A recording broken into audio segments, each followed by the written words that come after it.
think everything's all set up, and yeah, just jump in whenever you want. Kind of give a intro of yourself and kind of why you want to talk to me tonight. Overview of that stuff, and yeah, I'll let you go. Well, I first heard about you when you were, um, I saw you wanted to debate with Steve McRae about the atheism issue. And, I saw that you were on the same side of the issue that I was, arguing against him. And I thought, hey, because last year I got into a debate with him. I got into a bit of an argument with him, and I thought, I thought maybe I could help you out. And so, you know, I uh, I looked over at your YouTube channel. I looked through a few of those videos. I didn't see anything that stood out really. You had one conversation with a guy that seemed to the right, but you didn't seem like you yourself were saying stuff like that. So I thought you might be okay. And so I thought I should go ahead and help you out. And I tried to, tell you what kinds of arguments McRae would make, um, and tell you what you could say in response. And I thought it worked out when you spoke with him. You had a couple of debates with him. You know, uh, I told you about the Nate Brody and the arguments that Brody was using against McRae. Um, yeah, I was trying to help you, but then a couple you know couple weeks ago, I saw all of a sudden you had a discussion with this other guy, Smokey, and you were saying all kinds of stuff that were so right wing. So conservative, the way I would put it, that it surprised me. And so I figured, I want to see. I don't know. I just want to see what I can do to bring you back to the left, because I thought you were a good guy and all, but it seems now that I made a mistake in trying to help you out. Um, so one of the one of the things that you mentioned in that discussion with Smokey is how you uh, about Stephen Molyneux, and so I Hmm. sent you some links showing what's controversial about Stephen Molyneux's position. Did you look through those? What did you think of them? You want to Yeah. talk? Did you want to talk about those arguments? Sure. Yeah, I went through them. I'd have to kind of scan around again just to refresh my memory. Uh, yeah, I understand that he's pretty controversial, but I think that a lot of times he's kind of strawmanned by a lot of at least left wing detractors, and I did want to clarify. I do actually. I think I mentioned it in the stream with Smokey, um, that I still feel like and characterize myself as on the left and call myself a liberal. Um, I did kind of give a caveat of I took a political test and I'm like I think it's slightly on the right, but it's in the like libertarian right. Um, and that's mainly because of economic stuff and not social stuff. Like I'm very left wing socially, uh, and so yeah, I guess it would be accurate to say that the left left me instead of I left the left. If you're familiar with that kind of phrasing of that, um, and I'm the reason I'm kind of concerned about this stuff is because I do consider myself as classically left, and I consider it my team, my side, and I don't want to see it slide into kind of insanity. And I'm critical of the right wing, and I've never liked it, and I don't like conservatives, and I hate conservatism, and a lot of the stuff that's associated with it. And so I haven't joined that side. But the reason it may seem like, or I am pretty interested in going, kind of holding the left accountable, is because I consider that to be my side. And so I would rather hold my own side accountable than the other side, because that's where I live. I'm still waiting to hear why it is you were agreeing with Smokey so much. Um, that's about all we agree on. We had a pretty heated discussion the other night. I'm editing that up. So, um, why I will say that the conservatives seem to be some of the only ones acknowledging some of the insanity on the left lately, and that's naturally because they're pitted as opposites. And so, as a moderate, it may seem like I am agreeing totally with the right, but there are some points of agreement, but I don't really share their core values at all. And we can get into those specifics. There was a lot covered that day. We can start with Stefan Molyneux if you want. Yeah. Well, since you're not really prepared to talk about that, I mean, I didn't really want to go over that uh, right now, you know. Okay. Um, and since you're not really prepared to go over those videos or anything, because he is really socially conservative from my perspective, and I want you to be much further to the left of him. I don't want you to be defending his positions at all. We need to. All right, so Well, I don't really see him as that socially conservative. He's not against gay marriage. yeah, I think he actually what used to be for open borders. I don't see all right, like border control as necessarily a white right wing issue, but that's kind of one of the reasons why I think the left, and I think the numbers show this, that the left has gone way far left from the what the moderate position used to be, and so moderates now seem like they have gone to the right when they've really just stood still. all right. So first of all, I wanted to give you a general overview of the way I think about things. So I'm going to see if I can how I can share my screen here. It should be like by your picture there, I think, or no, at the bottom it'll say share screen. Yeah, let me see.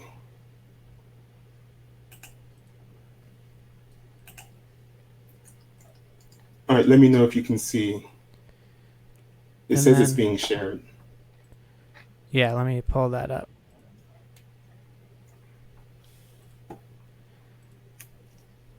Okay. I have a Word document here All right, should be about. showing. Can you see? Yeah, I see it. All right. So logical debate is the kind of debate that I like to use. Where it's the idea is that when two people have a disagreement, they argue with each other and try to convince each other of their position. Okay. And so I see it as like mainly what I talk about is issues about what's scientifically true, what can be scientifically verified. So I have debates about science like that and debates about morality. All right. And so there's a few rules that I like to follow, where the first one is that you try to debate using logic, and rational arguments in an attempt to change your opponent's mind. And you it's explicitly about not using fallacies, not using violence and threats of violence and Mm-hmm. stuff like that. All right. Yeah. And so, okay, so that's one. The next rule would be about maintaining that your views are logical until you change your mind, and change your mind only for logical reasons.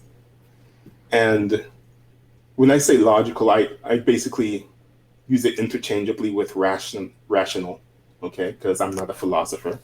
And so when you say something, the way I use this word logical here, when you say a view is logical, by definition that means you have to hold the view. All right. So when you say something is logical or rational, that must mean that you hold the view. If there's a reason for you to not hold the view, then I don't want you to say that it's logical. All right. Um, and if you're able to change your mind, that's fine. But you got to change your mind only for logical reasons. Okay. Mm-hmm. The next thing is that I limit debate to human actions and facts that are scientifically provable using today's science and technology. All right. So by limiting the debate to these kinds of facts and actions, I think it helps the debate be more productive. You don't tend to go in circles if you limit the debate like this to these kinds of things, the way that philosophers tend to argue in circles. All right. At All least right. we try. And the next rule, I just have 5. The next rule would be that when you're debating about morality, the first moral view that I ask people to hold is that it is morally bad for a person to act hypocritically. All right. And Mm-hmm. so when I talk about acting hypocritically, it means that if you say an action is morally bad, you must not do that action. And you must discourage people from doing that action. And if you say something is morally good, then you must actually do that action, and you must encourage people to do that action or praise people for doing it. All right. Uh, and then yeah, basically you're supposed to state. The next rule, last one is basically to state all of your other views in the same format, like it is morally good or morally bad for a person to do some action, and that action needs to be a scientifically provable volitional action, a scientifically verifiable action, something that you could prove happens if given ideal conditions. Theoretically, like if you had a camera and a microphone, you could collect evidence that the action actually happened, and it has to be a volitional action, something that can be performed by a person's free will. All right. All right. So let me see. Let's go to the next thing. I think. How do I stop? All right, and so I went through your discussion with Smokey Saint, Mm-hmm. and there were several points where I disagreed with the things you said in there. So, All right. first of all, any questions you have so far about the way I like to debate, my system of debating? No, I mean, I think that's pretty reasonable. That's pretty much what I try to do. And I think that flows. Basically, that's how all arguments should be. And I would also like to add that I think the turning point that I was going over with Smokey in some of my political views had to do with specific political things, but I don't think I actually mentioned this. There was a point where I realized that there were people that I really liked that had bad ideas, and there were people that I really, really disliked, but they had good ideas and were making good points. And so it kind of, I mean, obviously that should be obvious that happens. But it kind of struck me in a very poignant way a few years ago, in a way of like, I can't just dismiss people just because they hold one particular view. And that didn't really change any particular view. Like at that point, I had already stopped being a communist and things like that. So, but that led me to kind of be a little less militant, I suppose. Okay. Yeah. And then I liked also what you said about how argumentation should be explicitly about nonviolence, and I think that's. Are you familiar with like argumentation ethics? Not in those words. It's just kind of the idea that basically to make an argument is to state a preference for nonviolence. Like if you're saying, if you're trying to make a logical case for something, or a case at all, that implies logic, and that also implies that, I'm not going to bash you over the head because I'm trying to make a case with words and logic, and not just try and win like might equals right kind of thing. And so that's basically that plays into a lot of my moral theory as well. So. And then maybe Okay. we can talk about kind of what you think morals are based in, as well, because I think a lot of my politics, if not all, is basically comes from moral principles. So, yeah, let's go through the points, I guess. All right. Okay. Let me see.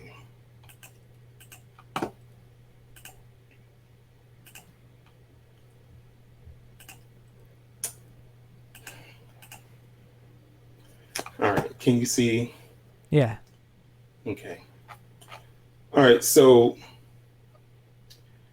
first of all, right off the bat, Smokey Saint brings up what you posted in the other video the other discussion that the video that he put up on his channel, Mm-hmm. talking about what you put in the chat, the side chat, Mm-hmm. the live chat over there. Yeah. You posted George Floyd, like a quote, as Mm-hmm. if it's from George Floyd, Yeah. saying, "I'm about to end this man's whole career." Yeah. And you think that's a spicy meme. What do you mean by spicy? Well, I anticipate some people might get offended by it, and so I guess that's what I meant. Oh, okay. So some people might get offended by it. Okay. Yeah. Yeah. Uh-huh. Which All right. it's Well, actually supposed to be in favor of George Floyd, in support of him. But I think some people might think less of making light of the situation, and I sympathize with it. It's not. It is a serious you don't situation. have to. It was a crime, but you know. I mean, I just expect you to say what's true and logical, okay? Okay. According to your view, okay? Mm-hmm. You don't have to say false statements just because I'm speaking with you. So here I went through, and based on your conversation with Smokey Saint, I tried to um, accurately summarize your positions. Okay. Mm-hmm. So yeah, if you see something in here that is not accurate, I want to know, because this is like, I want you to go on the record with what your actual positions are, as accurately summarized as possible. Mm-hmm. Okay. So would you say you like spicy memes? Yeah, I like offensive humor. Yeah. Uh-huh. Okay. Always Um, have. Especially if it offends the conservatives. I call them snowflakes too. Again, there's, okay. So you posted you posted that George Floyd statement on a video on YouTube on the in the chat in the live chat. Mm-hmm. Um, so that implies that you don't think it's a morally bad thing to do for a person to post stuff like that. Would you agree? Yeah, I agree. That it's you don't think it's like you say posting you say that spicy memes are potentially offensive to people, and you say that that's not morally bad to post on YouTube at least, right? Mm-hmm. So so then when Smokey Saint talks about how, you know, maybe, you were talking about how it might not be a great idea. Maybe it's not a great idea to put it on Twitter, Mm-hmm. right? So then what would you say that it's like strategically bad for someone to put a spicy meme on Twitter? Is that would you consider that an accurate position that you hold? It could be. Yeah, I've seen a lot of people lose their Twitter accounts for lesser things. Mm-hmm. Okay. But but it's okay to put it in the YouTube chat. Is that it? Mm-hmm. It wasn't an image in the YouTube chat. It was just text. So, and Okay. and I know Okay. Twitter is a little more strict also. For some things, for some other things, YouTube will censor certain keywords that Twitter won't, and vice versa. So, I mean, I'm not a fan of any of this censorship. I think that these companies should be erring on the side of free speech. Otherwise, people are just going to start using other platforms, and yeah, I don't like ever having to police my speech. If I say something wrong, I'll talk about it and apologize for it if I'm convinced that it was wrong. But I think Um. making mistakes should be allowed. Yeah. So. All right. All right. So here, can you see my cursor? Is that visible to you? Okay. So Yeah. when it seems like I see that you self-identify as a left-leaning kind of in the center. Um, and so I get it that you like to call yourself liberal, um, but at the same time, your actual positions, I wouldn't say that the positions that you presented in this discussion are, you know, left of center. I don't know. It's strange that you would say that that's left. The positions that you espouse are left of center, considering the things that you say. It's more like you are trying to like mix in actually liberal positions with half conservative positions, and then just saying that overall you're somehow in the center, when in fact, that's a bad combination. It's strange to just concede half of the conservative positions, and then say that you're in the center. Why not like Well, what would a centrist be? where you moderate? You don't concede the arguments that the conservatives are using. You don't just concede those. You argue against those. And instead, it seemed like you were agreeing with with a large portion of what Smokey Saint was saying. Um, so Well, yeah. don't Anyway, we're don't gonna get moderates around. have like mixed views though? Not the way you know. Well, I mean, It's like a sliding scale. It's like a sliding yeah. scale, right? You start on the left where you say, Hmm. um, everyone deserves certain rights. Everyone should be treated equally, right? And then you slowly move more towards the center, where you're not so much arguing in favor of equality of rights and such. And then you move more to the right, where you're arguing against the people who argue in favor of equal rights, and so on, right? But it seems Well, like you simply just you have like a strange mixture of left and right positions, and then you just call that centrism. That's what seemed strange to me. yeah, I mean, if that's not a good way to say it, that's fine. I feel like it's a better label than either right or left because I have a mixed view. All right. I don't. It's tricky because these labels right and left wing are really. I mean, they mean a lot of different things to a lot of different All right. people. Well, The way I conceive of them is that right wing kind of, in broad strokes, believes that inequality is or hierarchies. Yeah, hierarchies is kind of a natural or a good thing, and the left wing is there to make sure that those hierarchies don't disenfranchise people, and to kind of keep things equal rights. So I think that the best position is a dualistic position where you are saying, okay, there are certain people who are going to be better at certain things, and there are certain people who are going to be in charge of certain things, but you also don't want that to get out of control and start to harm people. Um, and that's where I think the balance point lies, and that's what I'm attempting to balance. Um, and mhm. I think I used to take a similar perspective to you, whereas right wing was just hates equal rights and loves money and stuff like that. And I've kind of come away from that sort of position. Um, I don't know. What do you have to say? All right. So let me see. All right. So how do you explain?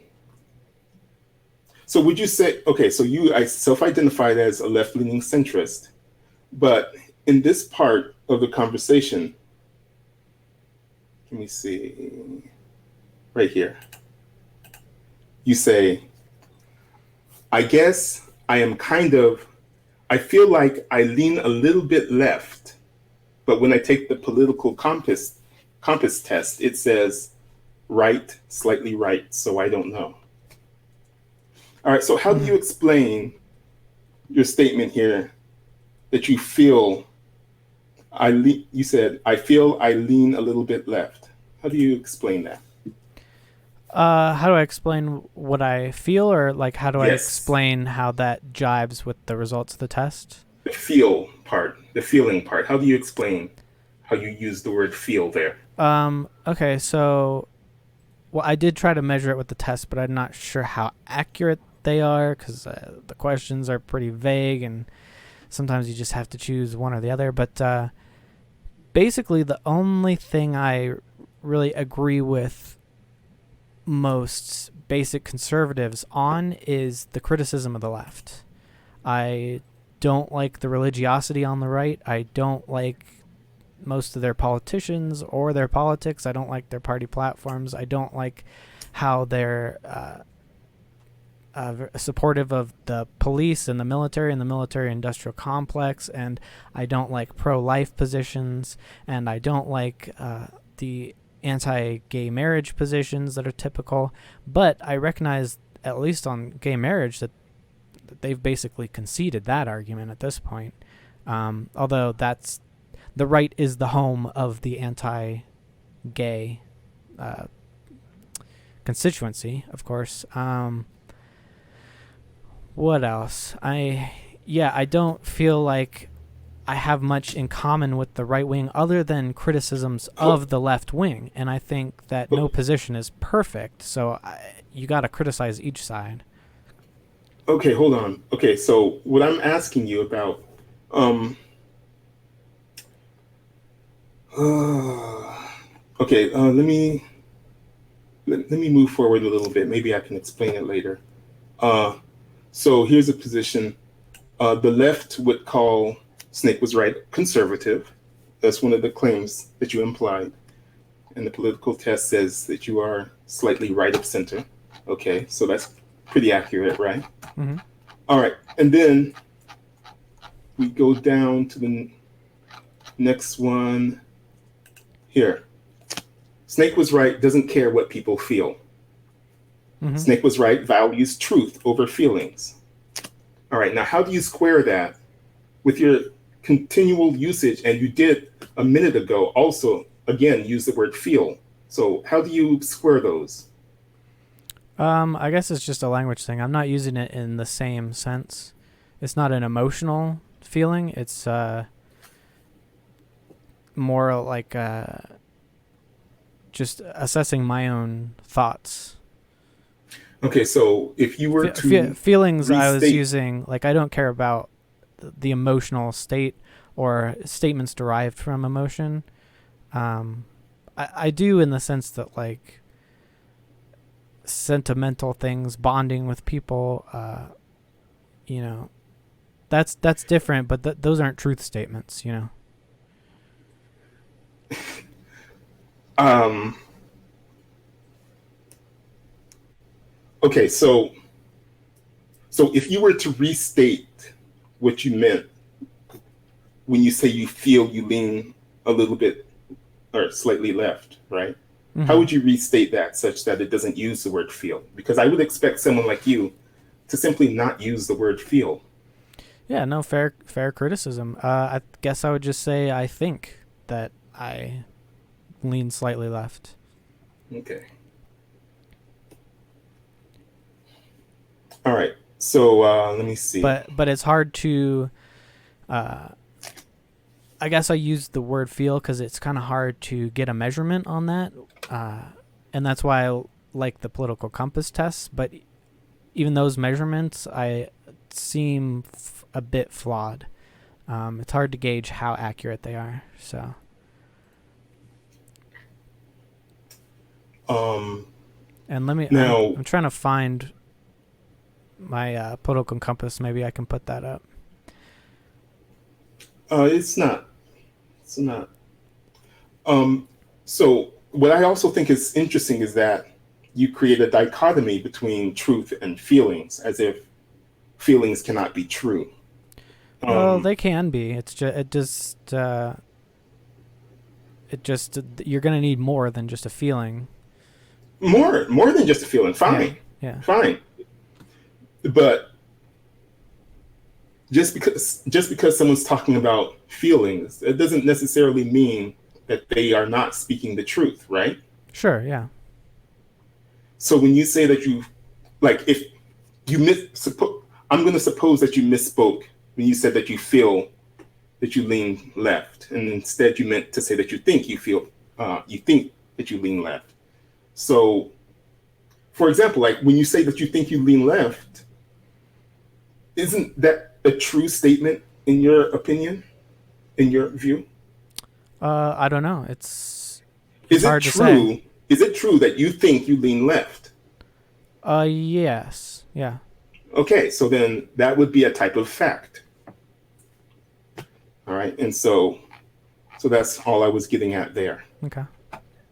All right, now here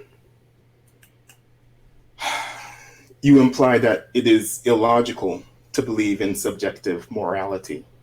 Mm-hmm. Um, you and Smokey Saint spent a lot of time on, well, he in particular is really worried about subjective morality, and I think it's really strange in the sense that I, I mean, I, like you, have what I call an objective morality, but it's like this is all just, it seems like a rhetorical word games, like philosophy, when you call something subjective morality versus objective morality.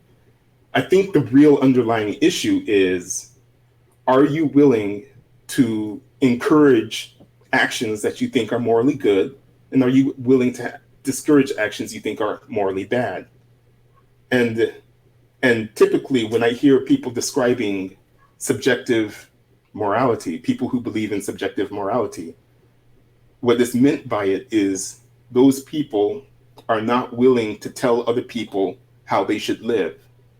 They just say live and let live. They're not willing to push their moral values on other people. But to me, it seems that everyone is a mixture, has a mixture of, there are times when, I don't know, I think it's so much more complicated than Smokey Saint would let on, because just because there's a Christian that believes in the Bible doesn't mean that they're willing to actually push their political views on other people. Those could be separate issues for individual people. Mm-hmm. So I don't think it's such a clear way to divide people. You know what I mean? Yeah.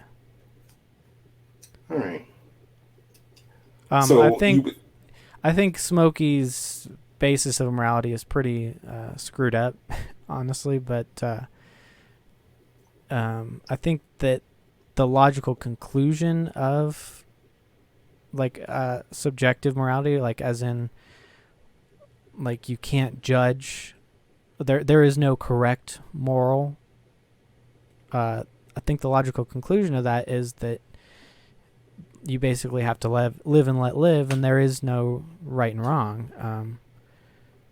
There's just what you want and what you think is okay, but you can't evaluate those statements for truth. And I think that's it. What you get with that is mutually contradictory statements, which is like doing raping and not raping are both okay, and so that seems illogical, and also you can't basically stand up for whatever morality you think is right because you can't give a reason why someone else should do that. right. So it seems like um, uh, it seems like the idea that it would lead to contradictions. I don't know. Maybe I should get into that later. Okay. Um, it's because what I was gonna say is, like, when it comes to the left, or what you call the left, you know, you you criticize in this discussion, you criticize the left for holding certain things to be morally bad. All right. So if a if a leftist says that a certain action is morally bad, and they see a person do that morally bad action, they are obligated to criticize or discourage people from doing that action Mm-hmm. by the rules of logical debate that I put forward before you. Um, you must criticize or discourage those kinds of actions. But then it seems like at the same time you're upset that leftists would criticize people for doing things they think are morally bad, and you say, "No, you should give them a chance. No, free speech and stuff like that." You know, the way I see it, it's you who's contradicting yourself. I don't think that it's bad that they condemn things that are against their whatever code they have. I think that there is a problem with uh, some leftists where they claim that there is no objective morality, and then they do that because it's like, how But can you say that? clearly, But it's that they're wrong. It's that their conclusions are wrong. It's not that they're defending their conclusions that I have a problem with. It's that their conclusions I don't think are supported by the facts. um, I think they should have all the free speech that they want clearly, to say these clearly, things. clearly, if someone is saying that an action is morally bad and they're discouraging that action and criticizing people for doing that action, clearly, in that sense, they hold an objective morality at that moment, right? Uh, Because they're saying that my way is right, your way is wrong, right? yeah, they're at least attempting to do that, but then they'll say, well, there is no such thing as objective Maybe on a morality. different subject, Yeah. So I maybe think, on a different. well, no, I think sometimes they contradict themselves. I think it's correct to have an objective morality and to defend those positions and try to convince people of those positions. I think people can make the wrong conclusions in that, but I think that they should be trying to get to a correct conclusion. And if you're going to do that and say that there is no objective morality, I think that that's a contradiction. All right, let's move on. Because the way I see it is just when you bring up objective morality and such, I think it's more just philosophy. So you like philosophy, right? Yeah. Why? I mean, Don't they just argue in circles? Don't philosophers just argue in circles? They don't make progress. I think they make progress. If you read a lot of the God arguments, philosophers have pretty much shown that they're terrible arguments. I think that engaging, I guess I prefer logical stuff, but philosophers do that. They engage in logical So do scientists. language. Yeah. So do lay people. I think philosophy is just trying to think about the truth. So so do I. I think about the truth. Scientists think about the truth. You don't need to study philosophy to do that. I don't like when Steve McRae thinks that the only philosophers have to be like accredited people who've published stuff. I think anyone can be a philosopher just by really trying to think about the truth. So I think he's playing a bit of gatekeeping there, I think, sometimes. Okay, but do you not see that simply by doing other things through our, with our lives, we are already engaging in the very thing that you say is so important? Trying to think about what's true and such. Yeah. You don't have to study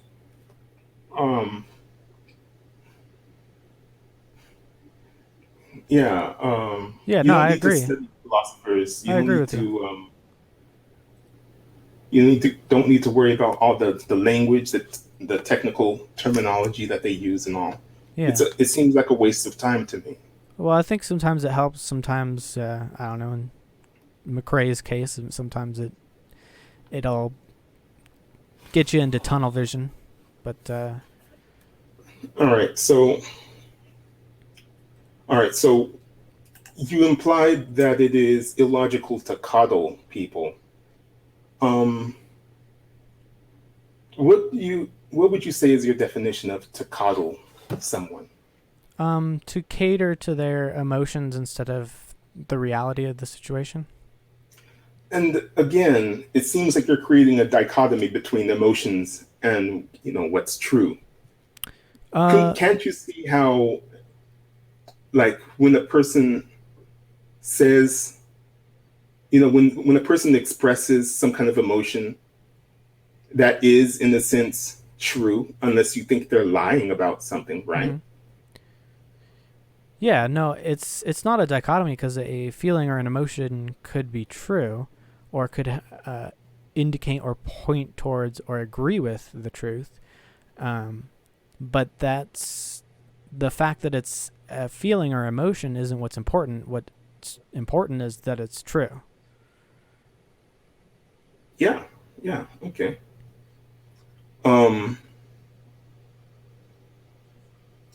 So if you consider feelings to be more important than the truth, then you're going to basically be putting the truth aside to coddle like untrue emotions or that's what I'm getting at. Yeah. See, once again, you're acting like there were people who are putting emotions over the truth, and I'm saying that emotions are in a sense real.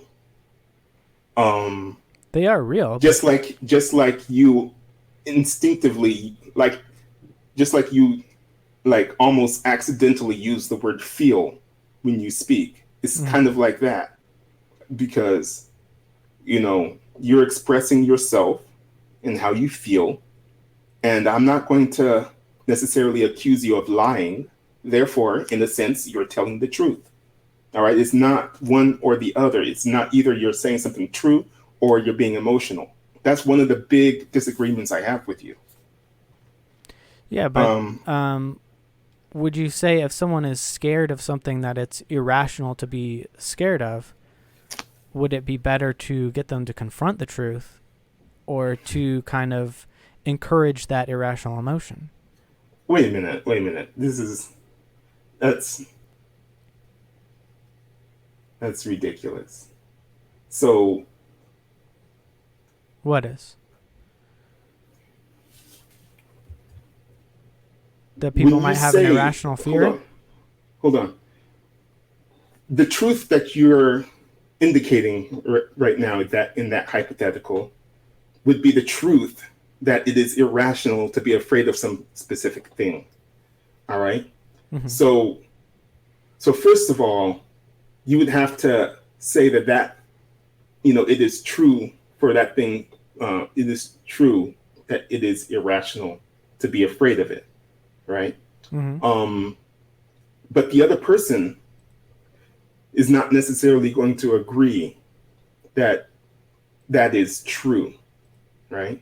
Mm-hmm. So in that situation, what I would do is try to, talk them down or try to explain that there's nothing to worry about. There's nothing to be afraid of. Um, I wouldn't, I wouldn't say that they're not caring about the truth. You know, that's just such a strange way to twist. It seems like you're twisting the issue. Well, it's not You always seem necessarily to. it's not necessarily the person who's afraid, who's trying to reject the truth. I don't think they might be rejecting some true thing, but I don't think they're trying to. I think that there's a problem with people saying that the feelings need to be considered first. Like, and that's on the right too. Like, for example, the abortion issue is, I think that basically pro-lifers have this emotional connection to the embryo, and that they're letting that basically take over rational thought because they feel so much that this thing needs to be protected, and it's not based on rationality at all. And I In don't. your view. Yeah, All right. So, and that's why we argue about it. But but if but the the way I would see it, is that the people who are pro-life have a different moral view from your view. All right. yeah, but if Their moral someone view is about, you know, protecting babies and such. yeah. So if they believe it's morally good to be pro-life, to act like they're pro-life, Mm-hmm. and to prevent abortions, if they believe those things are morally good, then for you to come up and accuse them of acting emotionally, it seems like you're completely sidestepping what their fundamental issue is. It's rooted in morality, not in the emotion that you might try to glean from their facial expressions. Well, what I'm actually criticizing is if someone steps in and says, "Hey, you have no right to criticize their position. That's how they feel." That's what I'm concerned about. Is okay. I don't That's just a care how particular they. Yeah, I don't care that's how they just a feel. I care whether no, that feeling is true or not. oh you're not making sense. Look, certain people just have a certain way of speaking. You gotta understand that different people will speak with different speech patterns from you. All right. So Sure. when they say something like that, just ignore the surface level. It seems like you're going with a surface level understanding of what they're trying to express, instead of getting to the root of the issue, which is the moral views. They have different moral views. Um, And like if someone comes up and says to you, "Hey, you have no right to say, that they are morally bad, or you have no right to criticize them," then that person in that case would be saying that, it's that would be what you would call the subjective moralist, right? The person that has Mm-hmm. subjective morality in that particular situation. It might not extend to other situations, but in that particular situation, that's what you might say. And Well, so you could just argue with them that, in fact, you do have the so-called right to tell them what to do or whatever. and yeah, and for example, like on the left, a left wing typically position uh, might be trans women are women, and to say, which I happen to agree with, that trans women are women. And but if you're gonna go and say you can't call them men because that will offend them or hurt their feelings, that I'm not interested in that. I'm interested Because you in only care whether or about the not truth, right? the truth value of the statement trans women are women is. Right. But again, I see it sounds like you're creating that same dichotomy I spoke about before, but I don't want to repeat. Well, Um, it's not that it's a here, that here, emotions are false. It's that they're irrelevant to the truth value of the statement. and in the same way, you are making counter arguments that don't go to the heart of the issue either. Like even, um, let me. Yeah, there are many different ways people can misunderstand each other. So Mm-hmm. it can get confusing as to what the main disagreement is when people are arguing. Um, but let's move on because we're not going to get through this. Um, so here's another view. You believe it seems you implied that the truth can hurt or be uncomfortable, right? Mm-hmm. Um, all right, I guess I got nothing to say to that right now. All right, and you were liberal most of your life. Now, when you say liberal, that does that mean? I guess in this case, it means you were on the left half of the spectrum, right? Yeah, I guess it would be better to say leftists, because I still consider myself liberal and uh, economically Well, liberal, socially. I suppose, because I'm not. I think that. Excuse me. I think that markets should be more free market, and I think that is considered liberal economics. Um, but at the same time, the conservatives typically hold that markets should be free markets. So the labels get confusing, and All right, I get it. it's I get better what you're just saying. to talk about the issues. Yeah. All right, so you used to be a communist, you say, Mm-hmm. um, and act like an anti-capitalist. So And one of the problems. I'm seeing on this. It looks like you're saying a tanky equals someone who believes it's morally good to support giving resources to the poor.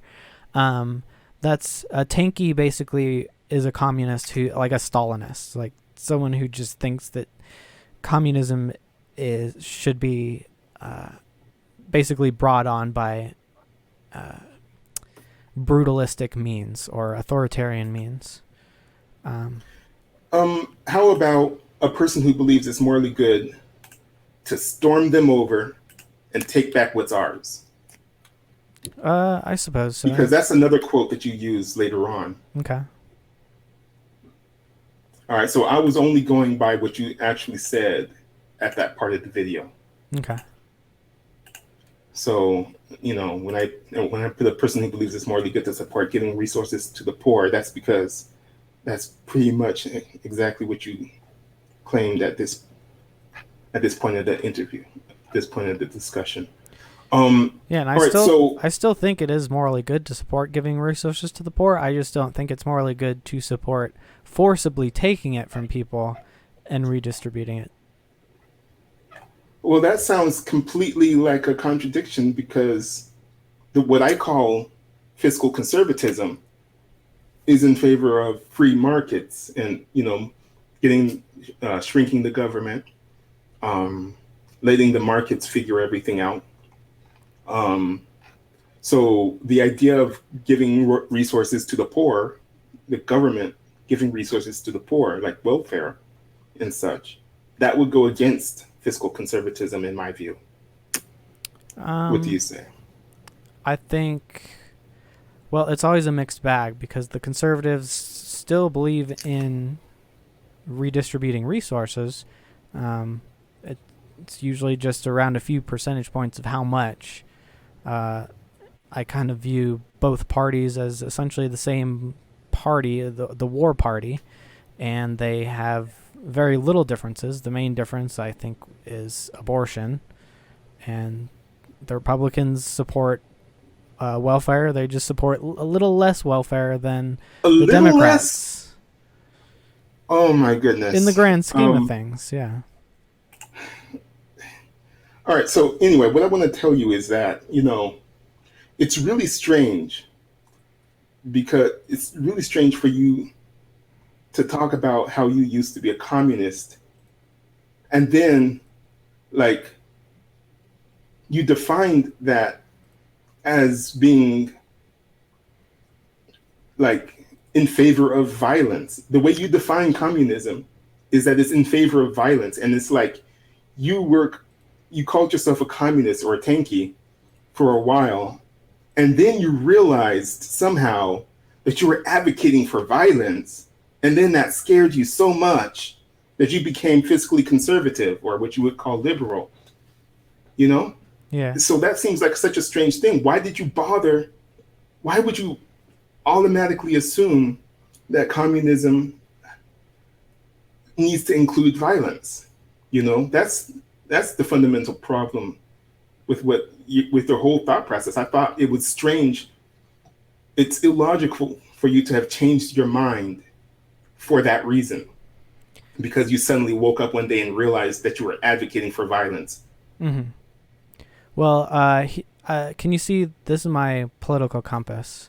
So I'm pretty close to the center, and I'm actually closer to the center than a lot of my friends who consider themselves more left wing than me, and who I thought are more left wing than I am. But there you go. That was the result. Uh, pretty. Wait a minute, which one? So you're saying that you're close to the center in terms of social issues. Is that right? You're on the right, according to this test. You're on the right when it comes to social issues. Is that correct? Or No, I don't think I is agree it? with pretty much any right wing social issues, other than unless you consider like censorship to be a right wing issue. Uh, I don't think that was on this political test. I would, I guess you could say I am socially left, fiscally right. Yeah, that's how you describe yourself. But according to this test, it seems to be okay. So communitarian. What what counts as communitarian? Is that a left fiscally liberal position, It's or fiscally to the left, or well, what? it's a two-dimensional test. So the left and right is a different metric than communitarian versus liberal. So uh, this is why, like, What would count I'm as a sure. communitarian position? Um, I think one of the questions was like,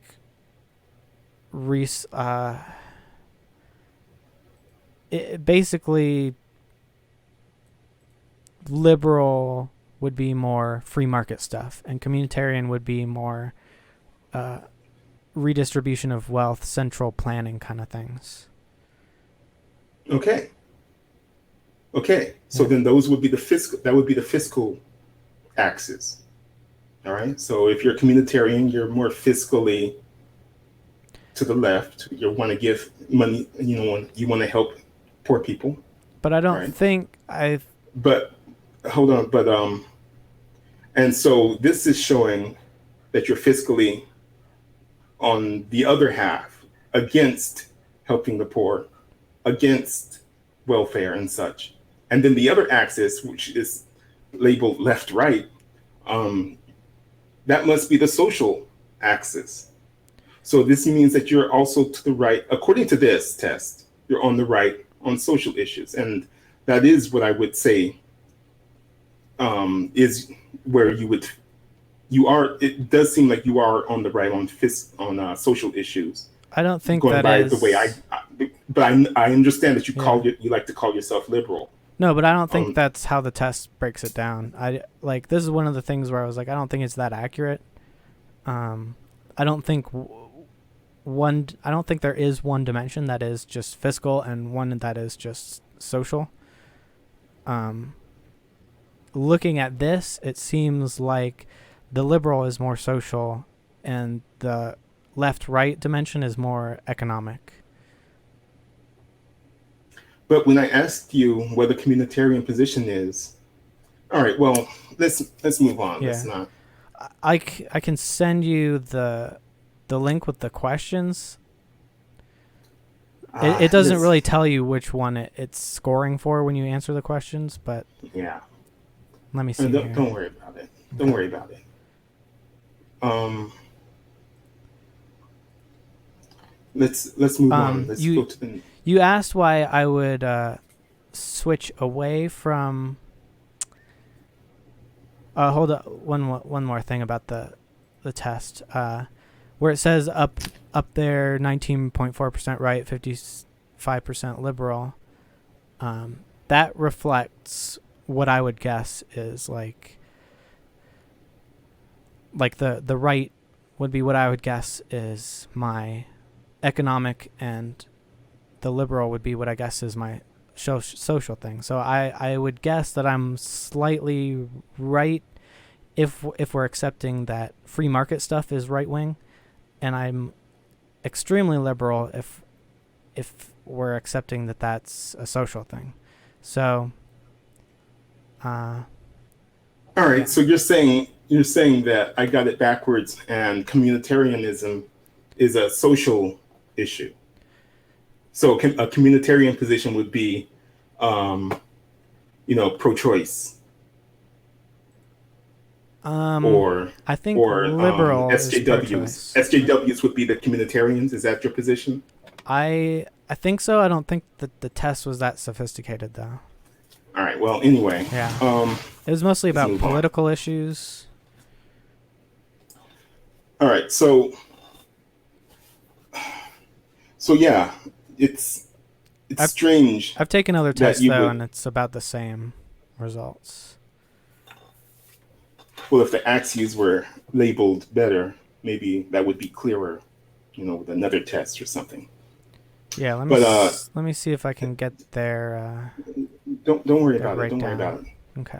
Um, so yeah, one of the big problems I have with your position is that why would you wake up one day, realize that you're advocating for violence, and scare yourself so much that you suddenly just jump straight over to free market? You were arguing against socialism in one of the debates.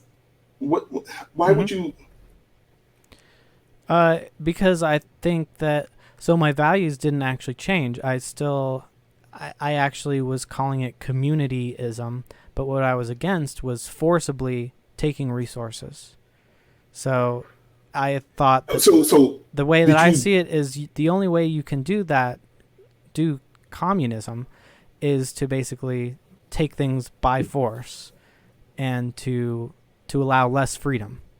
And so that's a more fundamental Why don't? value Why to didn't you me. just? Why didn't you just realize that you didn't have to define communism such that it involves violence? Well, you don't. I was actually arguing in the debate that the only way to really do actual communism or socialism is through free market means, and that's the only way it does Eh, work. what the heck? All right, so that just sounds like a contradiction. But let's move on. Now, you Well, implied it's morally bad for a person to censor humor. Does that sound like an accurate summary of your position? uh, yes.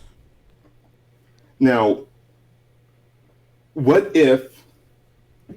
All right, so apparently you don't think it's bad. You don't think it's morally bad to. So apparently you don't have any moral views having to do with like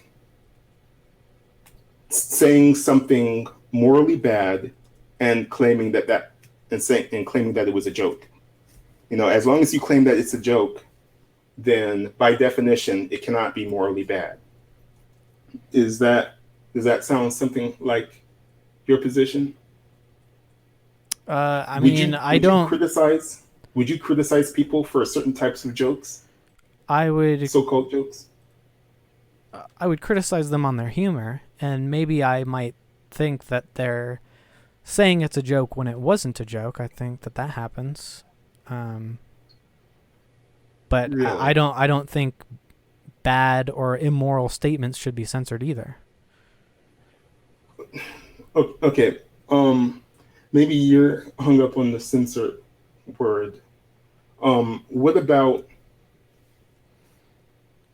is it morally bad for a person to criticize humor? No, I don't think it's morally wrong to criticize anything, really. Okay, Not on principle, other than. so so hypothetically, if a person believes that a certain types of statements are morally bad, and that person sees someone make such a statement and then claim that they were just joking, would it be morally bad for the person to criticize the person who claims that they were joking? I don't have a problem with the criticism. It's the censorship. So, no, it's not morally bad to criticize it. All right, so what counts as censorship in your view? Stopping from someone from saying it. So in what kind of situation could you stop someone from saying something before you know what they're going to say? What do you mean by that? Well, I'm against censorship. Like, I don't think censorship is limited to the government. I think that uh, websites, communication platforms can censor certain words, and they do.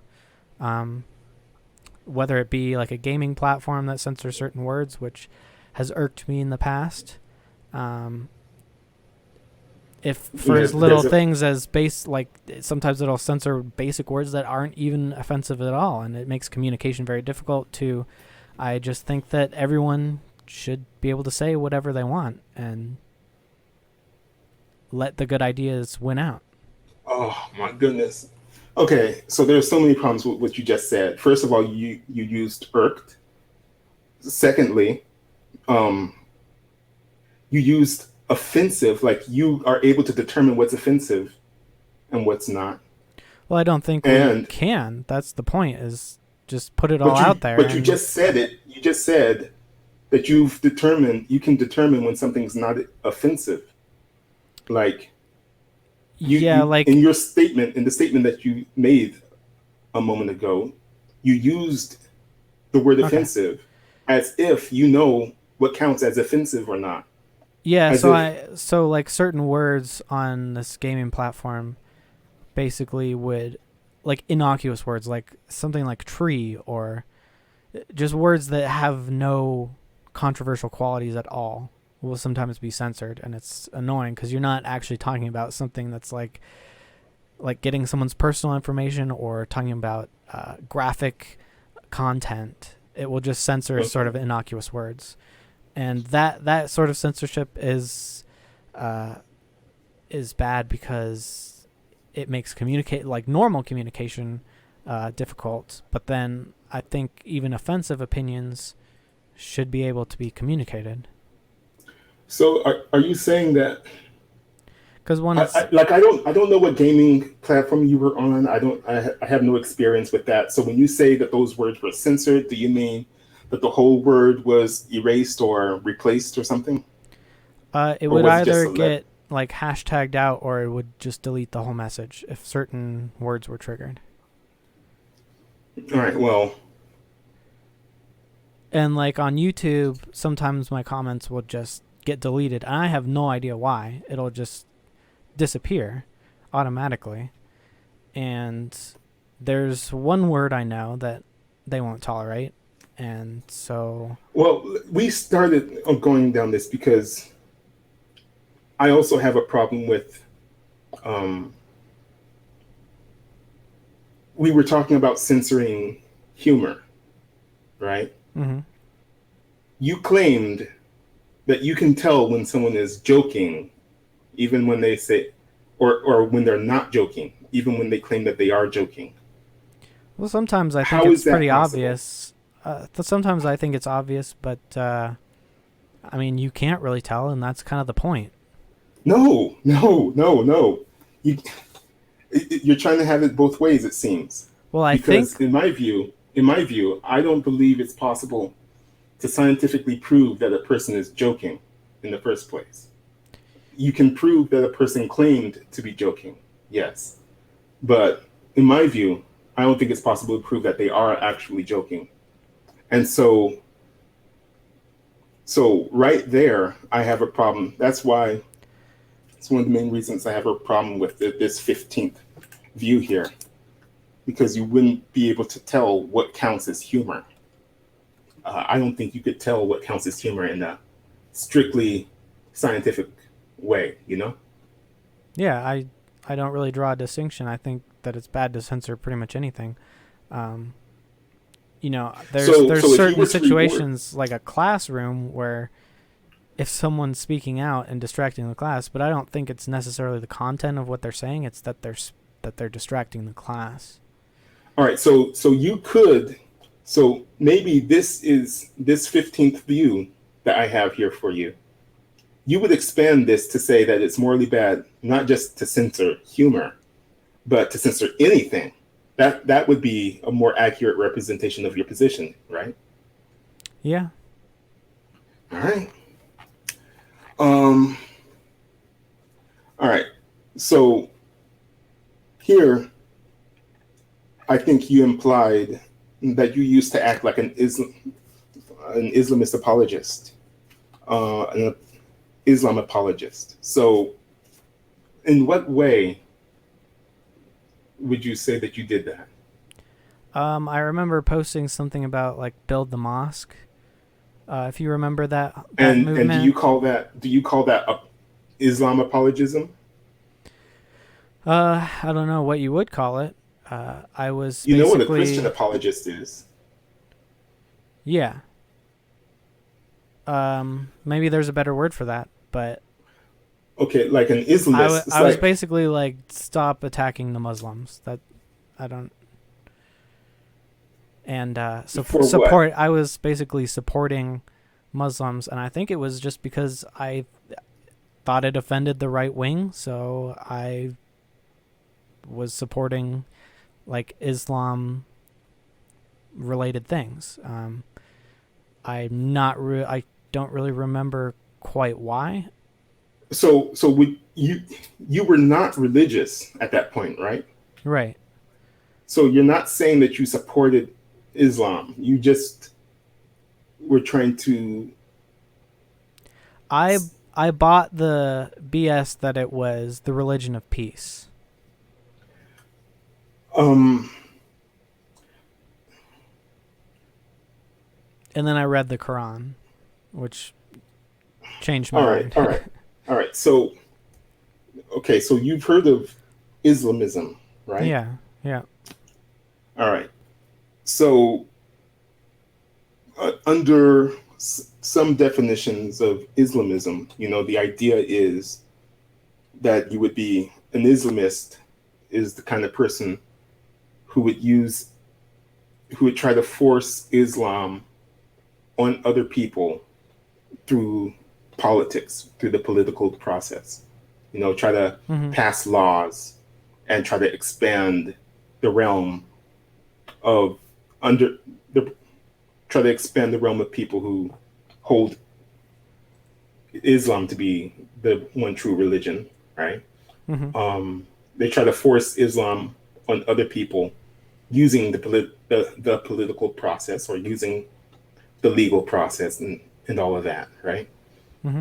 Um, would you say that it's possible for a person to be a Christian and want to use the political process to force Christianity on more and more people? Is that a possibility? Yeah. So, in the same way that you have Islamism, isn't there a type of Christianity that could be considered, bad as well, hypothetically? Yeah, of course. Now, Did I say Islamism, or just Islam? you just said Islam. I was kind of an Islam apologist. Okay.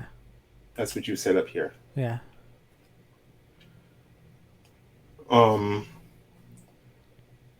So,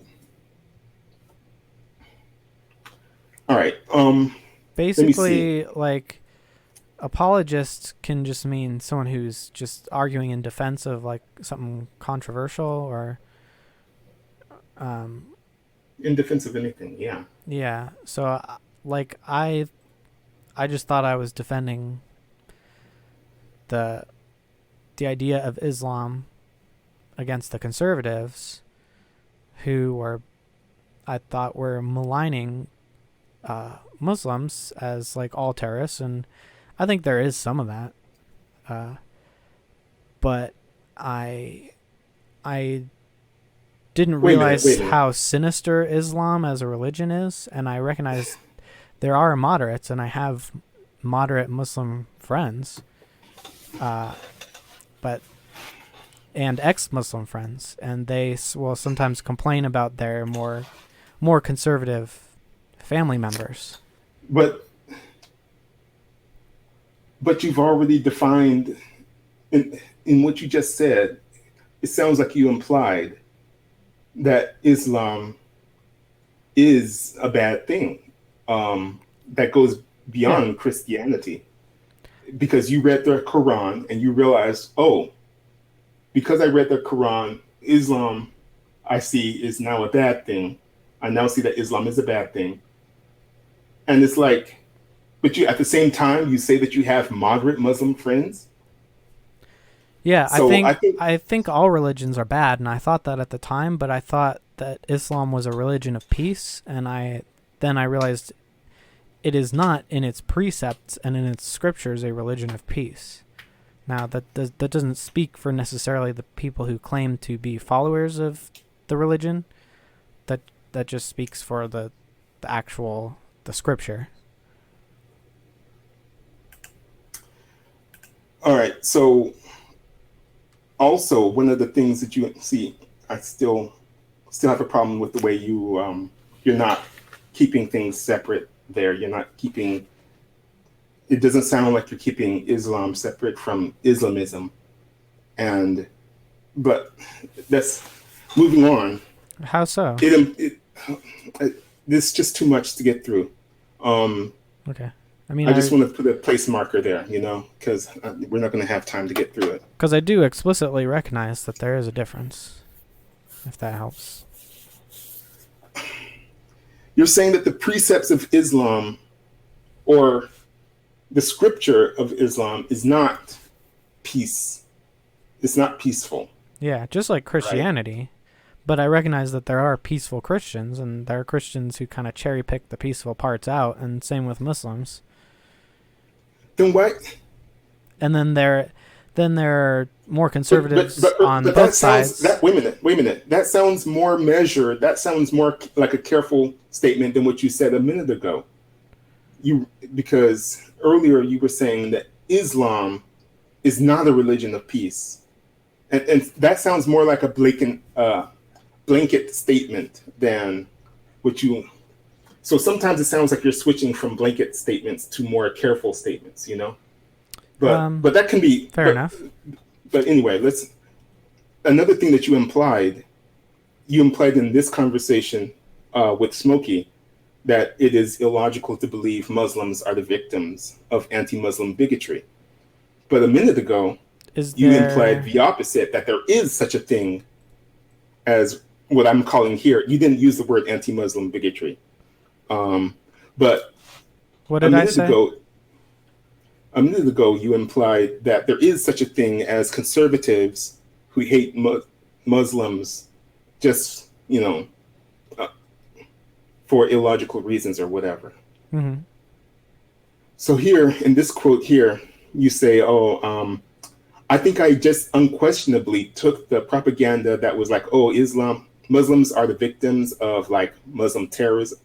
It's confusing. Okay, Muslim bigotry against Muslims. So basically, you were pointing out that there is such a thing as bigotry against um, the idea of bigotry against Muslims.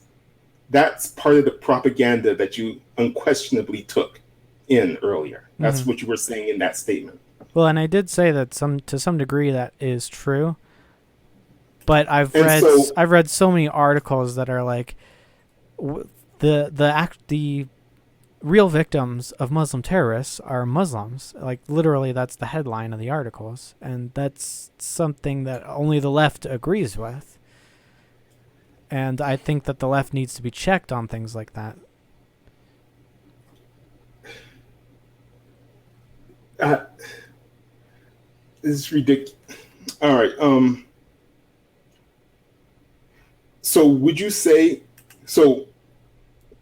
This view here, are you saying that it's inaccurate? It's an inaccurate summary of your position. The view that Yes.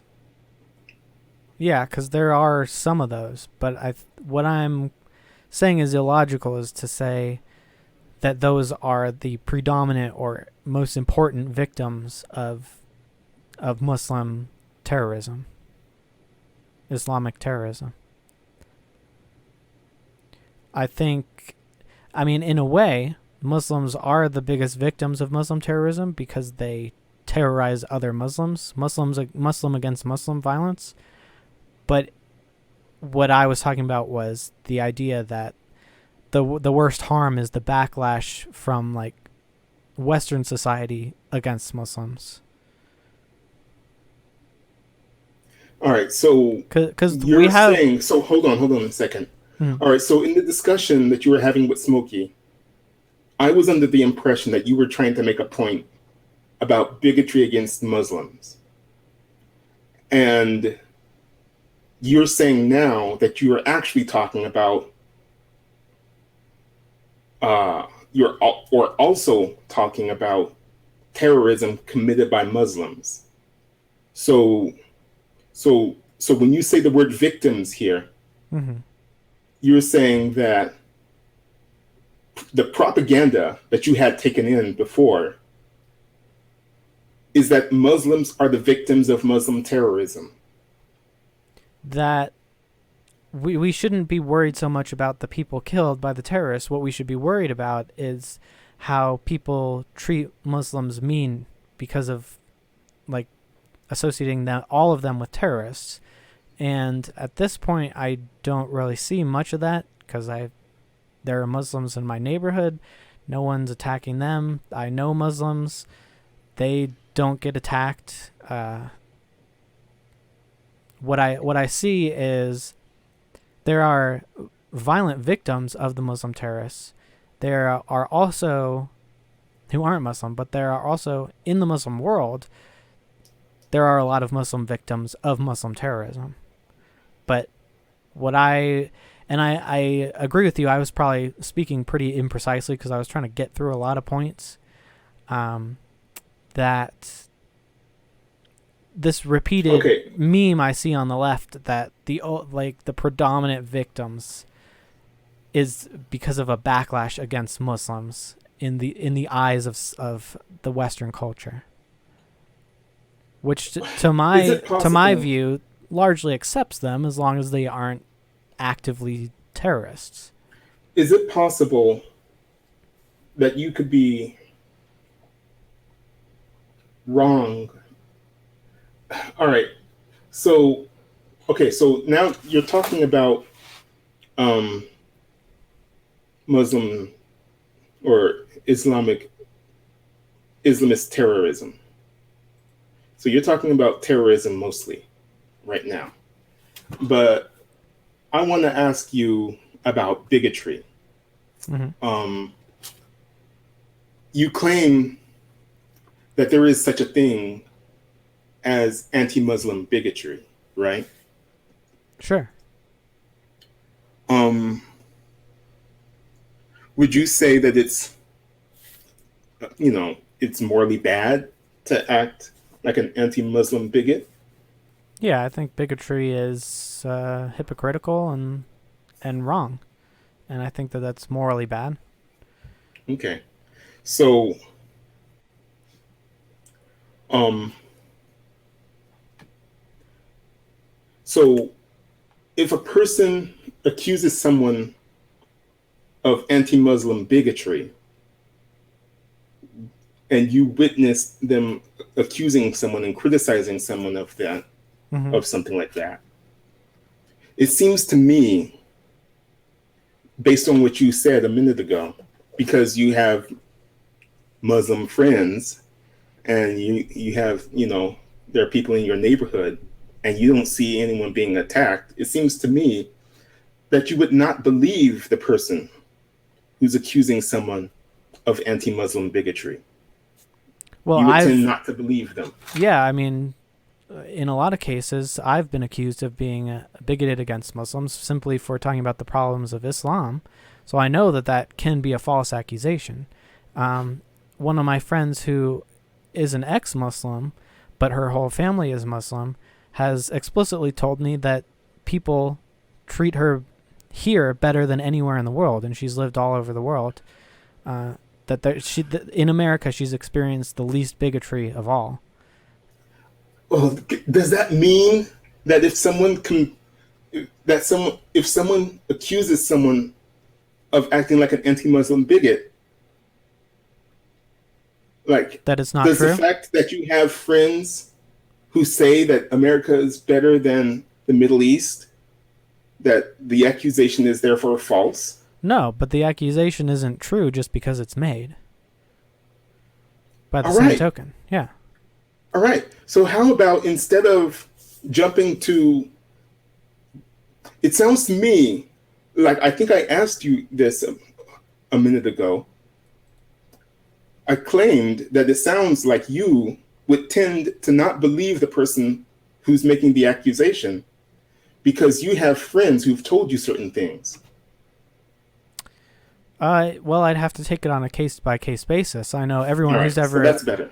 yeah, That's better. I know everyone who's ever accused me of it is wrong because I'm just talking about the ideology, and What if I were to define anti-Muslim bigotry, the act of acting like an anti-Muslim bigot, as partially, not limited to, but partially involving a tendency to conflate Islamism with Islam? If I were to define anti-Muslim bigotry as including that, then according to that definition, you would have been acting like an anti-Muslim bigot just earlier in this conversation. yeah, I mean Right? you can define anything as anything and just, All right. All right. All right. So then, in that but sense, it would not be a false accusation. yeah, if you were to redefine the word, but All right. All I right. So don't, if I defined it differently from you, then we would have a disagreement there.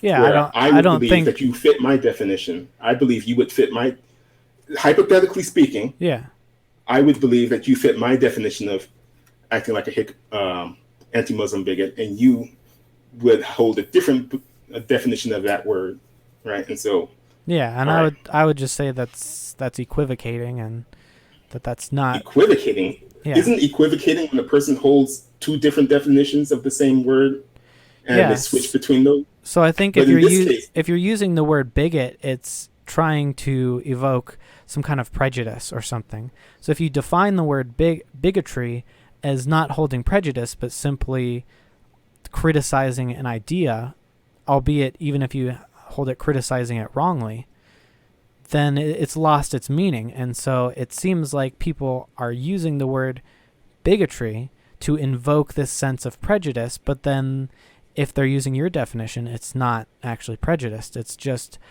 a mistake, or I would even argue Islamism is actually just literal Islam. It's just Quranic literalism.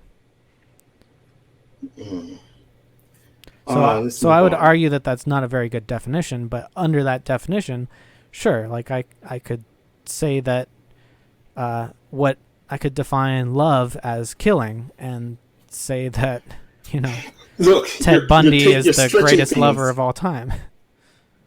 You're stretching things, but remember, that's not a good analogy. What you just used right there, that was a really poor analogy to what I had done, because I said that. All right, let's move on. Well, I mean, do you really believe Would you that? say that it's morally? Would you say it's morally bad for a person to treat someone unfairly? Because that's what it sounded like you Yeah. implied. We shouldn't treat people unfairly. Yeah. So fairness comes into the picture at some point for you, right? Mm-hmm. Um. I think that's a huge part of morality. So yeah, to some degree, you seem to want things to be more fair than less fair, right? Mm-hmm.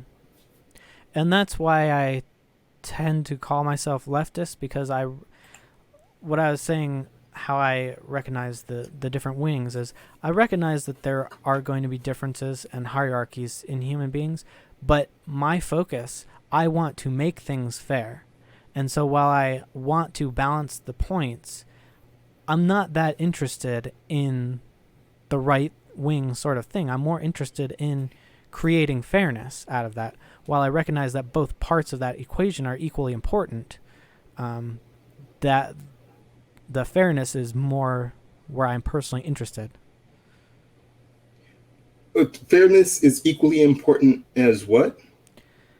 As the fact that people are going to have There are going to differences be among them. hierarchies. Yeah, and I think that's Oh. part of fairness, where fairness does All not right, mean well, equality of outcome. I have a fundamental disagreement with you there then. Because the way I see it, okay, let me just say, when I'm more comfortable speaking in different terms than you are, and I suppose most people nowadays. I see the spectrum is pretty straightforward. There's the left half and there's the right half. And there are social issues and fiscal issues, right? Mm-hmm. And so usually when I say the left, I'm talking about the left half, not the far left. There's the left half, and in between, on the left half, you have the centrists, the left centrists, people who are towards the center. You have the moderate liberals. The whole left half is liberal. The whole right half is conservative. That's how I like to speak. All right. And then you have the far left, right? And so the way I see things, the far left is the part of the spectrum that wants the world to be better, who thinks that the world is better when people are nicer to each other, when people are fair to each other, nonviolent, people. I don't know. So All the would you good say the right? adjectives, all the good adjectives belong on the left, in my view. Okay. Yeah, I mean that's And sort of my problem now. Is like, yeah, I know just, you would disagree. I you're know just you would saying disagree. the left wing is what's correct and the right wing is what's not correct, and that's too simplistic. That's an oversimplification. Okay. Correct and not correct. Well, you did just say all the good things are on the left. Well, I would say good is different from correct in that I'm not talking about what's true. All right. I suppose you like to use the word correct as replaceable with good. Well, but not necessarily. I'm saying is that let me just say that the positive adjectives in my moral view, all right, the things that make me a good person are also the things that make me liberal or far left on the social issues and also on the fiscal issues. All right. And if you can start attributing bad things to people who are on the left half, then those bad things are the kinds of things that make people not as liberal as me. You know, that's the way I think about issues. Like the left end of the spectrum is the highest. It's like the peak of all the spectrum. The left end is at the peak. And as you go to the right, you go further and further down. All right. That's how I view the world. Okay. And so if you do see someone who is doing something that is not good, I would tend to say that they are not as liberal as me. They have a mixture of things that make them further off to the right from me. Okay. So it's not you seem to imply that um my definitions are circular, or that it doesn't make sense for me to say that the good people are on the left or whatever, but it's actually consistent. Um, the way I understand liberalism is it's not necessarily equated with left wing. It's just Yeah, I get, concerned with I get, liberty. but do you understand what I mean, though? Do you understand what I mean by those words? I think I understand what you mean. I don't necessarily agree. Yeah, because my word usage is different from yours. I just Yeah. wanted to take a moment to say, so if you catch me somewhere else speaking in my own terms, that's what I mean by those terms. All Hmm. right. But for now, on this conversation, what I tend to do is I tend to just accept the other person's definitions and wordage Yeah. to I make things easier. I tend to separate left right from liberal versus authoritarian. So, all right, so that's just bringing up that other political test again, because Yeah. you say left, Well, there's left, right, and then there's liberal, which was at the bottom of that chart, and communitarianism was at the top. So that would make that the authoritarianism. yeah, I Uh, mean the whatever, other whatever. political tests I've taken have literally, instead of communitarian it says authoritarian. So I'm not sure Mhm. what that particular one I sent was. That was just the latest one that I took. All right, all right. So, So anyway, yeah. So let me see. Treating people unfairly is bad. All right. Now this is a big one. It seems like you implied it is illogical to use the victimhood narrative. hmm And those who use the victimhood narrative will suppress everyone when they get power. And it is morally bad for a person to suppress everyone. I think well, on that second point, I think it's almost the other way around, where the people who want power will use victimhood narratives because they know they're powerful. It's just a rhetorical device that they use to get power. Not necessarily that anyone who is using the victimhood narrative is in it for the power. There are legitimate victims, and they should Okay, so legitimately, so we you're trying should to sympathize with victims, and that's why it's so powerful to be used by people who have bad motives, is because they know that we so will wait a minute. sympathize. See, right there, I think I'm catching you in the contradiction. Okay. Okay, so first of all, it seems like you're trying to create a distinction that's different from what you were saying in the conversation with Smokey. Okay, Okay. that's one point. Secondly, you literally said empathize or sympathize, hmm unironically, as if you know what that is, and as if you care about that. And so, and it's like that's one of. In fact, I think you make the same kind of contradiction here. Like you say that you imply that it's illogical to use the victimhood narrative, and then at the same time say that there are such things as legitimate victims. And in my view, it's like those are intention. Those views are intention. Because if a person who you claim is a legitimate victim says says so, then by definition, they are using the victimhood narrative, which you said is illogical, and they will suppress everyone when they get power. Now, let me remind you of what you said in that video. In many ways, it mirrors the victimhood narrative, where it starts off, I'm the victim, and I'm the meek and the poor, and I'm taking it on the cheek, and I'm the mature one. And then as soon as he gets power, he just suppresses everyone. That's what you said there. What was the context in Islamism? I think we've moved on. I forget what I was talking about. What mirrors the victimhood narrative? Let me see. Muhammad. You were talking about Muhammad. Oh yeah. Let me see. Yeah, because he often would use a victimhood narrative to make people sympathize with him, where he was victimized before, and then he turned around and used the power he gained to oppress people. And I think that happens a lot. But the problem I'm trying to point out is that you imply this. Is it illogical? Would you say it's illogical to use the victimhood narrative?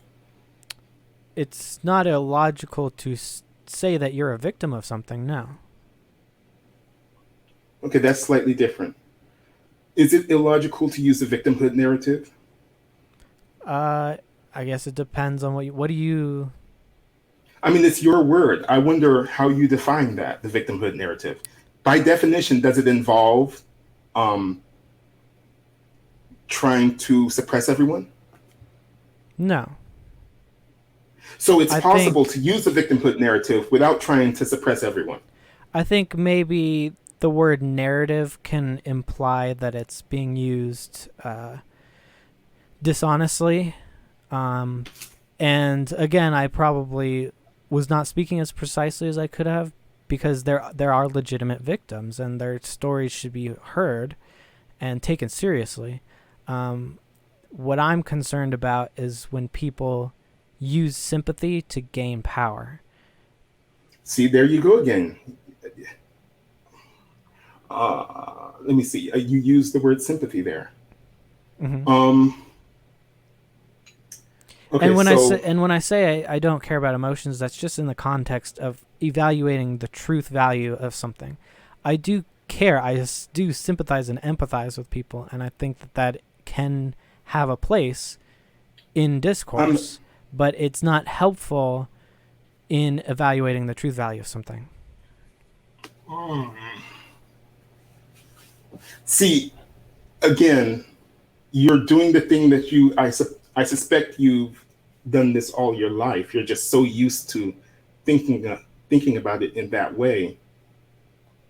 I don't think I'll be able to get you to change your speech habits, with this one conversation. But I want you to know that is a major disagreement that I have with you. The way you tend to say, feelings are here and the truth is here, or sympathy and empathy is here and facts are over here.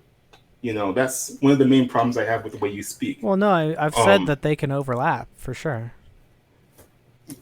But that's not the vibe you just gave off with what you had said earlier. All right, but anyway, moving on.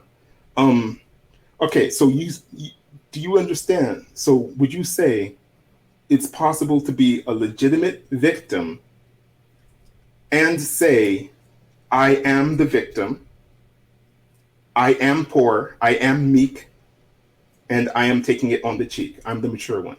Is it possible to say those things legitimately? Yeah, but I don't think that it follows that they're mature just because they're the victim. I think that was another one of my criticisms. So, like the other thing was that this is a list of statements that you defined as the victim narrative. I'm just using your own words. I didn't expect you to just now separate being mature from all the other words that were in that narrative.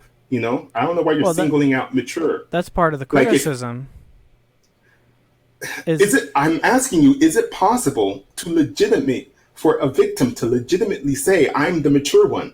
Is that a possible thing for a victim, Yeah. a legitimate victim to say? Yeah. Okay. So if a legitimate victim says, I am the mature one, Mm-hmm. it doesn't necessarily follow that they will suppress everyone when they get in power. Correct. But it doesn't Okay. necessarily follow Okay. that they're mature Okay. from them being a victim either.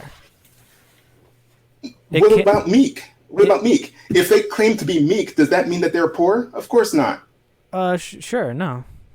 All right. So You could then I don't know why you're making that point. All right. So it's basically a criticism of saying I'm the victim, so I basically have sympathy with me and I know what's right and I have all these other positive qualities just because I'm a victim. That doesn't necessarily follow. It can be true, but I think that that's part of the rhetorical device is it takes advantage of people's willingness to go there because it often is true. why would So you people take can your sneak time? things Why, in. why would you? Why would you even spend time worrying about stuff like that? Well, I that's mean, what it's Hitler hold on. did. Let me finish. That's what Let me Hitler did. finish. Don't remember. Do you have you heard about Godwin's rule? Yeah, but that's exactly what happened in World Okay, War II stop then. Germany. Stop. Hold on. Okay, so I got you to you've admitted that there's such a thing as legitimate victims. All Yeah, right. I've Hold on. yeah. And so, if there's a legitimate victim, hypothetically, Mm-hmm. and they say, I'm the victim, that doesn't mean necessarily that they will suppress everyone when they get in power. And if they Correct. say, I'm mature and I hold moral views objectively, I hold objective moral views, that does not mean that they will suppress everyone when they get in power, Mm-hmm. necessarily, right? Correct. Yeah. Okay. Okay. So, If I ever implied that I should have okay. taken the time to specify. Okay. But Okay. what I was trying to get at is that a lot of these bad people try to appear as if they're legitimate victims, and that is a concern. Is we need to be on the lookout for that. Don't, And sometimes they are when you legitimate say we, victims. you're talking about you and your friends. Okay, I Well, get it. anyone. Because Sometimes, clearly I'm to the left of you, and in your view, the left, the far left is not the peak of human morality. In your view, it's more like the center or the left, um, slightly left of center is where the peak of morality is in your view. So in your view, I more. would be one of the bad people that you just referred to who would tend to claim to be the victim Well, I and don't know about that. would suppress everyone when I get in power or something like that. Not necessarily. But The thing that think is morally good on the political spectrum is anti-authoritarianism. Whether you want to call that moderate or centrist or whatever, that's what I think that's my moral compass in politics is anti-authoritarianism. even And there, we could get into stuff. a lot of times people will pretend to be victims, and sometimes they will use legitimate victims to gain power. All right. So, like with every sentence that you say, there are points that I could take it or I could find issue with things that you're saying. Like you say that Well, anti-authoritarianism. Hold on, let me speak. You say that anti-authoritarianism is good, but at the mm-hmm. same time, if I tell you to not do something I think is morally bad, if I tell you don't do that, in your view, wouldn't that count as authoritarianism? No. What do you mean, no? How do you define authoritarianism? Well, it's a type of government. Just criticizing someone is not authoritarian. Really? Really? Yeah. So if a leftist, if someone on the far left, in your view, tells other people to not say certain things, you would not call that authoritarianism. Is that your position? Correct. That's not authoritarian inherently. It's only authoritarian if they're saying we should use the government to stop you from saying or believing these things. Or I mean, you could use street mobs to do that. I think the mafia is technically authoritarian. What about They're not sanctioned by the private government, though. corporations? What about private corporations? Like, what about if the leftists are saying, "Hey, this, we should we should boycott this business because they said something morally bad." You wouldn't call that authoritarianism? Or if they try to influence Twitter to take down some tweets or something, you wouldn't call that authoritarianism? I think that Twitter acting that way is somewhat authoritarian because it acts as a gagging mechanism to people's speech. I think boycotts are a form of free speech. But when you get into communication platforms, the line gets a little hazy. Uh-huh. Would you accept a telephone company like cutting the line off if you say the wrong thing? Because then they're a publisher. Like, I think that gets into fraud. Like, if you're saying we're a communication platform, but we're not going to let you communicate certain ideas, I think that that's fraudulent.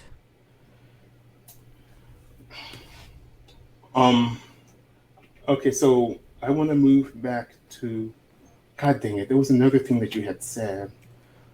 It's not just the anti-authoritarianism is good. I had a real quick question for you. Do you think it's possible that some authoritarian or person with bad motives can use a victimhood narrative to gain power? That's a ridiculous question. So it's not possible? It's a pointless question to ask. But is it possible? We would have to define. Well, before I answer that, I would want to have all those words defined. Okay. Like, I think you are. Like, I'm literally telling you that I'm a leftist. I'm in your definitions, right? Mm-hmm.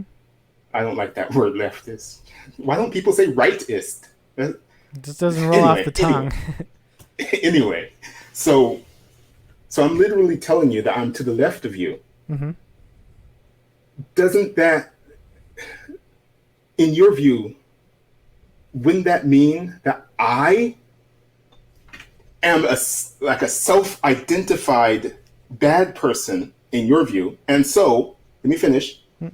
If I were to say that I am the victim of something, you would say, wait a minute, Chris is a bad person and he's claiming to be the victim. Therefore, he's pretending to be the victim. Wouldn't you make that association? Wouldn't you go from there? Not necessarily. Not necessarily. Yeah, I don't think you're a bad person. Wait a minute. You have no... Oh my goodness. I don't think left-wingers are necessarily bad people. But I think that... You're going to go that route? I think that even on the conservative right, they will use victimhood narratives. They will say, oh, our way of life is under attack. We're being oppressed. We need to take political action. We need to take political power. That's a victimhood narrative. You're just creating an equivocate. You're creating an equivalence between the right and the left in that sense. You're trying to. Well, anyone can do it. That's another thing that you tend to say, though. Well, anyone can do it. It doesn't matter where you are. You're imagining these bad people on the left and bad people on the right, and saying they both do similar things because you literally believe in horseshoe theory, okay? Mm-hmm. And so I don't, and so I'm going to fundamentally disagree whenever you try to make such an equivalence. All right, but it could be a moderate too.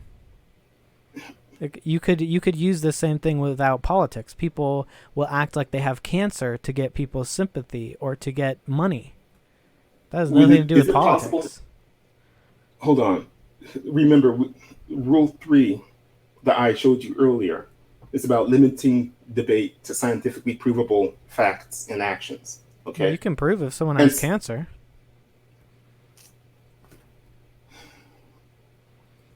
can you prove that someone is acting like they are the victim to get sympathy or something? If you can Pretending show that pretending to be the they're not victim. actually a victim. Okay, But so I prefer again, to use language like they're using it. They could be a victim. They could not be a victim. They could be aware of what they're doing. They could be unconscious that they're doing something like that. so if we were to But limit they're the still discussion, using the narrative.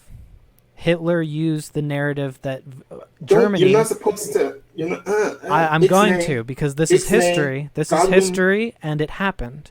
Godwin's Hitler rule, right? used the rhetoric that Germany has been a victim after World War I to gain power.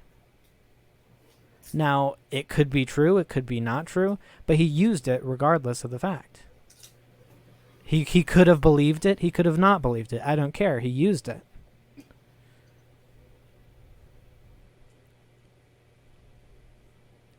So, so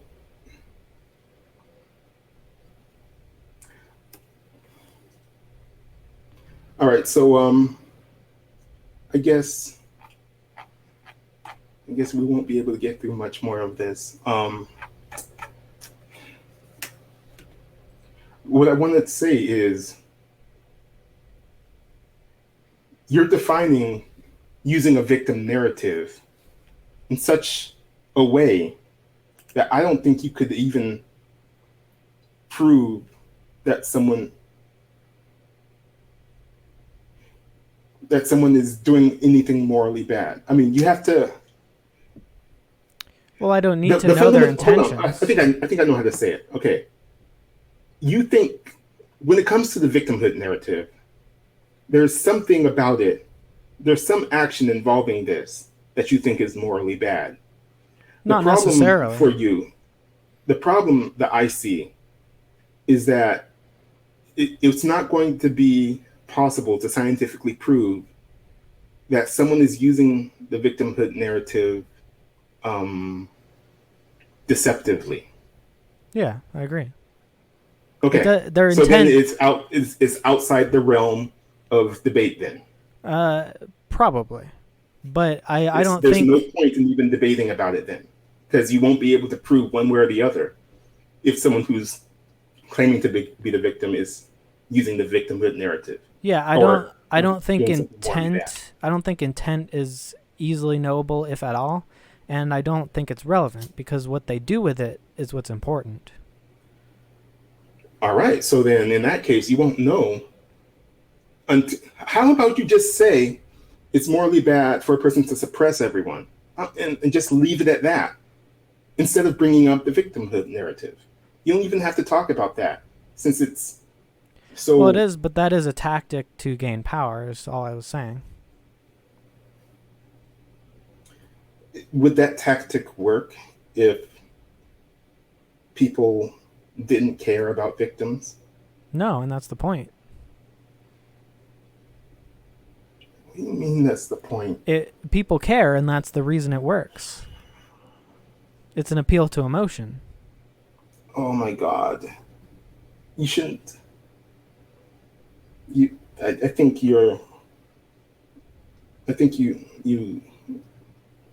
it's what you said, appealing to emotion by saying I'm the victim.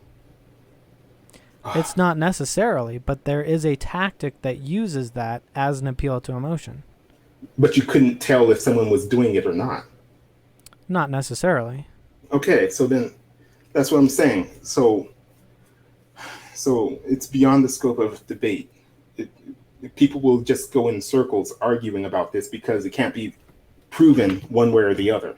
I think that most people probably believe that they aren't using it deceptively and believe that they are being honest. But I'm focused more.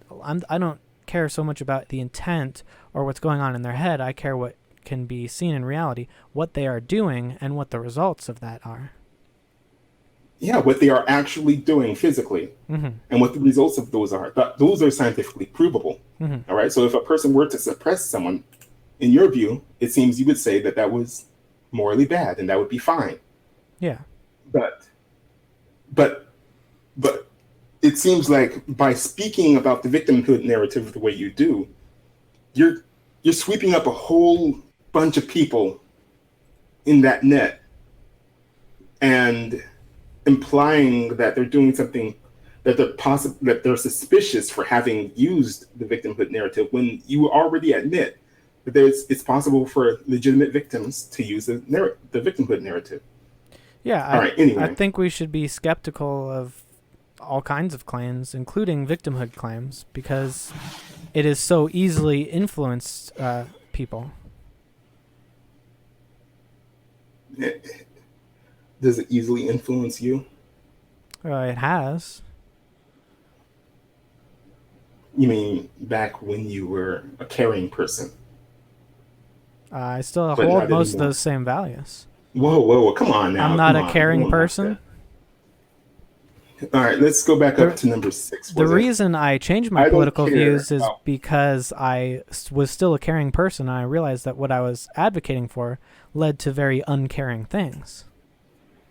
All right, so you I claimed earlier I that you think don't that there's care. a You new implied earlier. way to care. I think that capitalism can be caring, and that uh, the idea that having a communist government is caring is not necessarily true. I think it inherently leads to authoritarianism, which is uncaring. Well,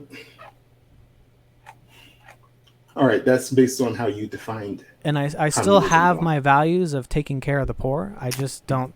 I think we can use different tactics to do so. We can use capitalism, right? Mm-hmm. You That's ridiculous. It's been the single most best thing for poor people's It's economic ridiculous. safety. That Oh my God! the best system in the history of the planet.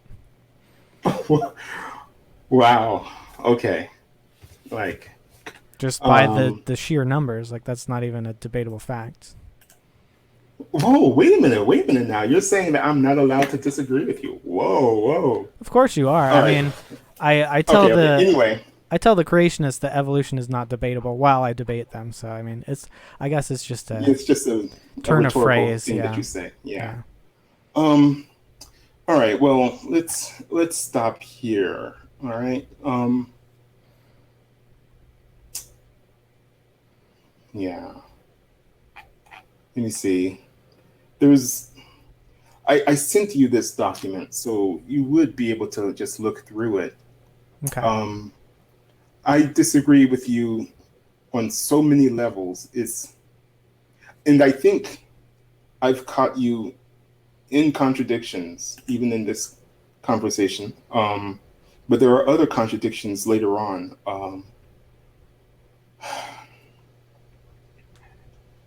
Let me see.